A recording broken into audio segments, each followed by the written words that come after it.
Good afternoon. आज मैं आपको बताने वाला हूँ सेल के बारे में। सेल होता क्या है। आज का हमारा टॉपिक है सेल। सेल का इन्वेंट कब हुआ, सेल थ्योरी कब दिया गया, एनिमल सेल और प्लांट सेल के बीच में डिफरेंस क्या है, इसका ऑर्गेनल्स क्या होता है। तो सबसे पहले हम जानते हैं कि सेल सेल एक्चुअल में होता क्या है। तो सेल के बारे में हम लोग जानते हैं कि cell fundamental unit of our life है, हम लोगों की जिंदगी का जो फंडामेंटल यूनिट है। और हमारा जो बॉडी ऑर्गन बना हुआ, बॉडी पार्ट बना हुआ है, टिश्यू बना हुआ है, सब सेल से मिलकर बना है। अगर हमारे बॉडी को तोड़ा जाए और सबसे छोटा यूनिट देखा जाए तो हमारे बॉडी का जो सबसे छोटा यूनिट या किसी भी लिविंग ऑर्गेनिज्म का जो सबसे छोटा यूनिट होगा वो सेल कहलाएगा। जैसे इस तरह ये घर छोटे छोटे ईंटों को एक दूसरे के ऊपर रख कर बना है, उसी तरह बहुत सारे सेल को एक जगह जमा करने से कोई बॉडी ऑर्गन या ऑर्गेनल्स बनता है। तो सबसे पहले हम देखेंगे कि सेल का इन्वेंट हुआ कैसे। तो एक्चुअल में रॉबर्ट हुक नाम का एक साइंटिस्ट था जिन्होंने माइक्रोस्कोप का इन्वेंट किया था। रॉबर्ट हुक ने माइक्रोस्कोप का इन्वेंट किया था और इन्वेंट करने के बाद जब वो अपने माइक्रोस्कोप का प्रैक्टिकल कर रहे थे, उसे चेक कर रहे थे, तो वो एक कॉर्क का छोटा सा स्लाइस लिए और स्लाइड को अपने माइक्रोस्कोप के लेंस के नीचे रख कर देखे तो उन्हें हनी कॉम लाइक स्ट्रक्चर दिखा। और जो हनी कॉम लाइक स्ट्रक्चर था वो सिर्फ पेरीमीटर दिख रहा था। पेरीमीटर इसलिए दिख रहा था क्योंकि वो उससे जो सेल था वो डेड सेल था और वो एक छोटे से कमरा टाइप का लग रहा था। एक्चुअल में सेल का मतलब ही होता है कमरा, इसलिए उन्होंने इसका नाम सेल रख दिया। लेकिन बाद में जाकर लगभग 200 साल के बाद 1839 में लगभग 18 ऐसे तो सेल का खोज 1665 में रॉबर्ट हुक के द्वारा किया गया और इन्होंने इस पर अपना एक किताब भी लिखा। लेकिन 200 साल के बाद, लगभग 200 साल के बाद 1839 में जब और भी ज्यादा अच्छे माइक्रोस्कोप का खोज हुआ तब हमें सेल के बारे में पता चला कि सेल एक्चुअल में है क्या, इसका फंक्शन क्या है, इसके ऑर्गेनल्स का काम क्या है, इसके अंदर जो न्यूक्लियस होता है उसका काम क्या है। तो प्लांट सेल और एनिमल सेल में डिफरेंस ये है कि प्लांट सेल में सेल वॉल पाया जाता है। प्लांट सेल में बाहरी स्ट्रक्चर जो होता है वो जो रिजिड टाइप का, कलर ठोस टाइप का होता है, वो सेल वॉल कहलाता है। जबकि एनिमल सेल में सेल वॉल नहीं पाया जाता। मेन डिफरेंस है क्लोरोप्लास्ट का। प्लांट सेल में क्लोरोप्लास्ट पाया जाता है जबकि एनिमल सेल में क्लोरोप्लास्ट नहीं पाया जाता। कुछ चीजें प्लांट सेल और एनिमल सेल में कॉमन है, जैसे mitochondria, lysosome, cytoplasm. Cytoplasm jelly like structure होता है जो कि आपका प्लांट सेल में भी पाया जाता है और एनिमल सेल में भी पाया जाता है। माइटोकॉन्ड्रिया को हम लोग power house of the cell कहते हैं क्योंकि हमारे सेल का जो एनर्जी या हमारे बॉडी को जो एनर्जी मिलता है तो सारा एनर्जी बनाने का काम माइटोकॉन्ड्रिया करता है। इसलिए इसे हम power house of the cell कहते हैं। लाइसोसोम को हम लोग आत्महत्या का थैली कहते हैं, सुसाइडल बैग इसलिए कहते हैं क्योंकि इसमें 14 तरह का पावरफुल हाइड्रोलिटिक एंजाइम पाया जाता है। अगर वो फट जाए तो सेल को मार देता है, सेल को ये सुसाइड कर देता है, इसलिए इसे हम सुसाइडल बैग के नाम से, आत्महत्या के थैली के नाम से भी जानते हैं। आपका जो प्लांट सेल होता है, प्लांट सेल में बीच में गैप पाया जाता है जिसको वैक्यूल कहते हैं, जबकि एनिमल सेल में से कुछ पाया नहीं जाता।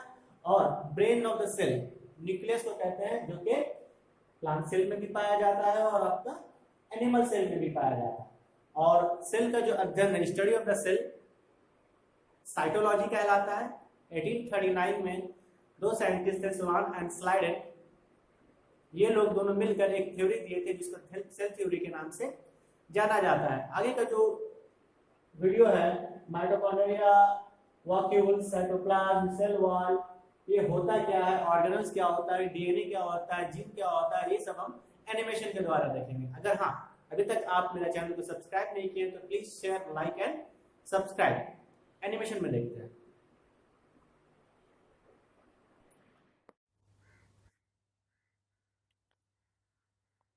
जैसा कि हमने आगे की वीडियो में आपको बताया था कि अब हम जो देखेंगे वो देखेंगे एनिमेशन के थ्रू।